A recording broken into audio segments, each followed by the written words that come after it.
जय जय श्री हरिवंश। प्रणाम।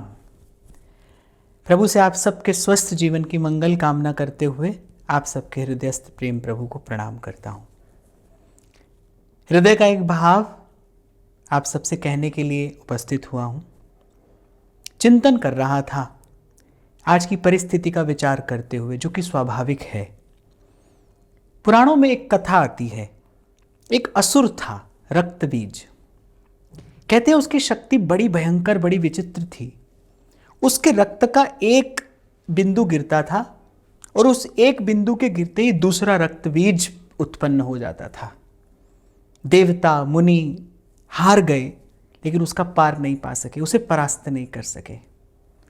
तब सबकी सुमिलित वैष्णवी शक्ति ने, मां भगवती ने आकर उस दैत्य का संहार किया। मैं विचार कर रहा था कि ये कोरोना भी कुछ ऐसा ही मालूम पड़ता है।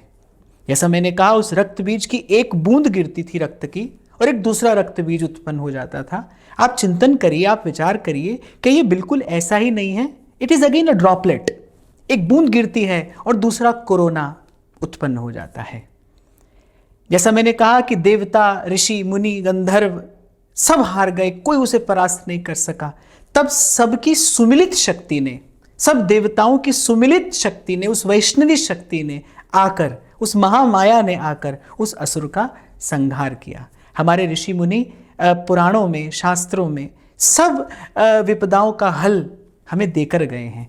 मैं विचार कर रहा था कि आज बिल्कुल वैसी ही परिस्थिति है और ये कोरोना भी बिल्कुल उस रक्त बीज के जैसा ही है। एक बूंद गिरती है और दूसरा उत्पन्न हो जाता है और कोई एक व्यक्ति इसे परास्त नहीं कर पा रहा है, चाहे वो कितना भी सबल और कितना भी समर्थ क्यों ना हो। इसे एक सुमिलित शक्ति की आवश्यकता है, इसे एक वैष्णवी शक्ति की आवश्यकता है। इसीलिए मैंने पूर्व के संदेश में आपसे कहा था कि सबसे पहले तो आपकी प्रार्थना, आपका सद्भाव, आपका सद्विचार, जो आपका मेरा कर्तव्य है इस समय मानवता के प्रति।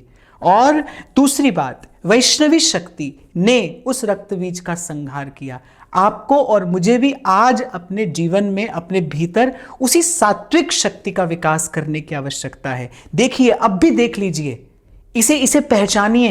ये प्रकृति का कोप है। प्रकृति से और छेड़छाड़ मत करिए। बहुत ज्यादा झेल पाने में हम समर्थ नहीं हैं। हमने अनाचार किया, हमने अनीति की और हम करते ही चले जा रहे हैं।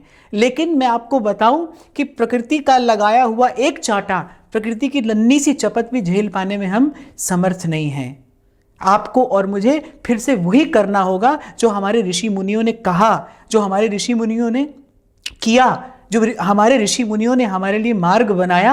हमें उसी पर चलना होगा। आज इस भयंकर आपदा की स्थिति में, इस घोर विपत्ति काल में, इस आपातकाल में हम सबको अपने जीवन में, अपने भीतर उसी सात्विकी शक्ति का विकास करना होगा। सात्विक आहार होगा, सात्विक विचार होगा, सात्विक चिंतन होगा, तभी आत्मिक शक्ति का विकास होगा। और मैं फिर आपसे कह रहा हूं और थोड़ा सा अनुभव करके आपसे कह रहा हूं, चिंतन करके आपसे निवेदन करने के लिए उपस्थित हुआ हूं कि आपकी आत्मशक्ति के अतिरिक्त, आपकी संकल्प शक्ति के अतिरिक्त कोई इस विपदा को परास्त नहीं कर सकता। आपको, मुझे, हम सबको भीतर से सबल बनने की आवश्यकता है। सात्विक आहार हो, सात्विक विचार हो, हमें अपनी आत्मशक्ति का विकास करना होगा। और सबसे अधिक महत्वपूर्ण, जो सब शक्तियों का मूल है, जिसमें भगवान ने अपनी सारी शक्तियां रख दी हैं, वो भगवान का नाम, वो हरि नाम, वो प्रभु का नाम, हमें उसका आश्रय लेना होगा। संत तो बता गए, संत तो हमें संकेत कर गए। मैंने पूर्व के संदेश में भी कहा था, महाराज वाणी में फरमाते हैं, सभे रोग की औषध नाम। उस नाम में प्रभु ने भर दी है अपनी समस्त शक्ति।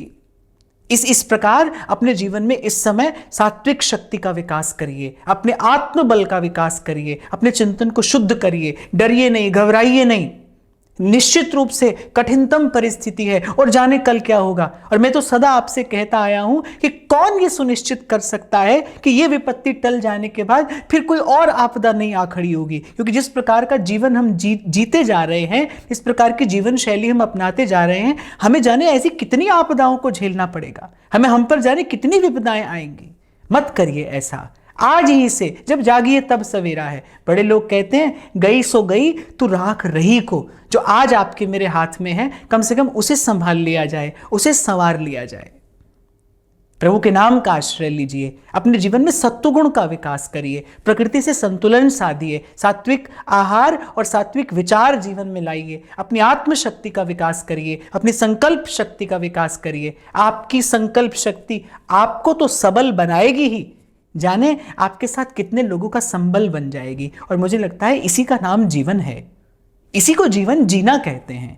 तो केवल एक छोटा सा भाव मेरे मन में आया, क्योंकि परिस्थिति को देखते हुए मन चिंतन कर ही रहा है, सतत कर रहा है, और मैंने कहा ये बड़ा स्वाभाविक है कि किस प्रकार त्राण पाया जाए, इससे किस प्रकार पार पाया जाए। तो मैं चिंतन कर रहा था कि ये कोरोना बिल्कुल उसी रक्त बीज जैसा असुर है। एक बूंद गिरती है और दूसरा उत्पन्न होता है, एक व्यक्ति पार नहीं पा पाएगा इससे। हम सबकी सुमिलित शक्ति की आवश्यकता है, हम सबकी प्रार्थना की आवश्यकता है, हम सबके संकल्प बल की आवश्यकता है।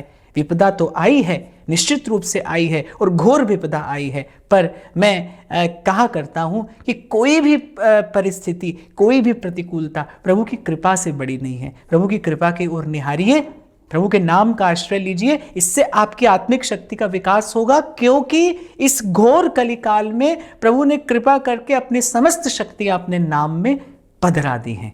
प्रभु के नाम का आश्रय लीजिए, सात्विक शक्ति का जीवन में विकास करिए। उस सात्विक शक्ति के विकास से आपकी प्रार्थना में बल होगा, आपके संकल्प में बल होगा, आपकी आत्मशक्ति आपको भी सबल बनाएगी, और आपके साथ साथ जाने कितने लोगों का संबल बनेगी, आश्रय बनेगी, आधार बनेगी। किसी किसी के शब्द भी औषधि का कार्य करते हैं।